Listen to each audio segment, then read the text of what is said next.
TNI dituduh, TNI lumpuh, Prabowo jatuh oleh Dr. Anton Permana dari Tanhana Dharma Mangrava Institute.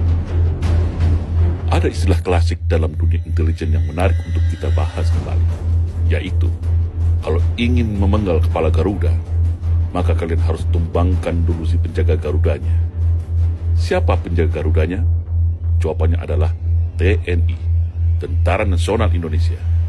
Saudara-saudariku dimanapun berada, potret demo yang terjadi akhir Agustus kemarin menyiratkan banyak makna kepada konstelasi politik negara kita hari ini, di mana sebuah demo yang awalnya tulus menyuarakan aspirasi jeritan hati rakyat, tiba-tiba berubah menjadi rusuh merusak wajah demo menjadi bias dan lari dari substansi sebenarnya. Anehnya lagi, tuntutan demo pun berubah arah ketika rusuh terjadi di mana-mana. Demo yang awalnya menuntut adili Jokowi dan makzulkan Gibran berubah menjadi DPR dibubarkan.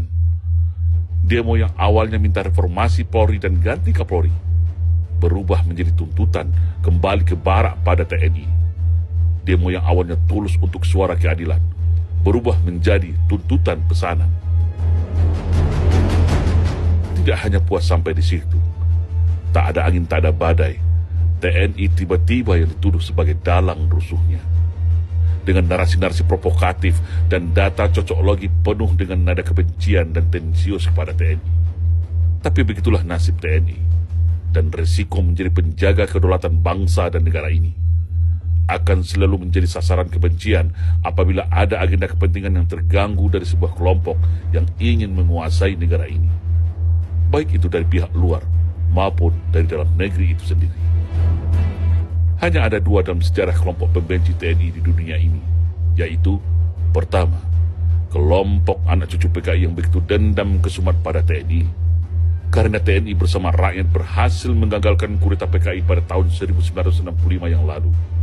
Dan yang kedua adalah para agen dan aktivis pro-liberal hasil cuci otak didikan Barat, yang atas nama HAM dan demokrasi, sampai kapanpun tidak ingin ada TNI di dalam kekuasaan. Mesti mereka tahu, politik TNI dalam kekuasaan adalah politik negara sebagai penjaga burung Garuda.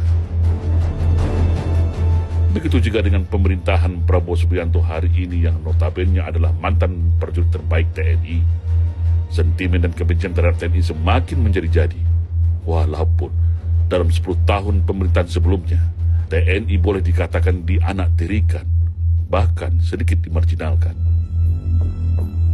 Kelompok ini sangat tahu bahwa TNI adalah stabilisator dan penopang utama kekuatan politik Prabowo, termasuk dalam pemberantasan korupsi, di mana TNI membackup penuh Kejaksaan Agung yang membuat banyak pihak aparat yang selama ini jadi backup kejahatan tidak berkutik lagi, termasuk di dalamnya para mafia migas, mafia tambang, mafia kebun sawit, mafia judol, bahkan mafia narkoba sekalipun disikat TNI, termasuk para elit pemerintahan itu sendiri.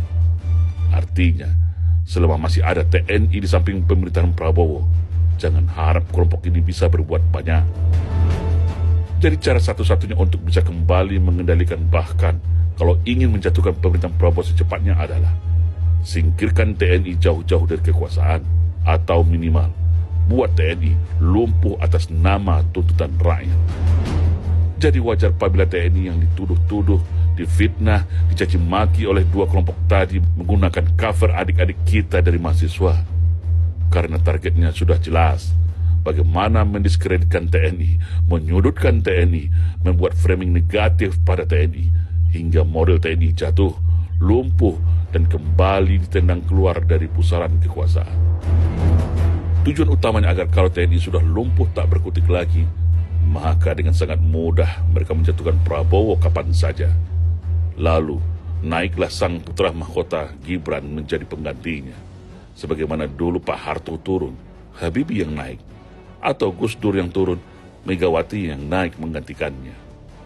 Sudah paham bukan bagaimana permainan ini? Kenapa TNI dituduh dalam kerusuhan kemarin? Inilah dinamakan politik, guys. Tak ada kawan yang abadi, yang ada hanya kepentingan. Jas merah, jangan pernah melupakan sejarah. Kita selalu wajib waspada. Salam Indonesia Jaya.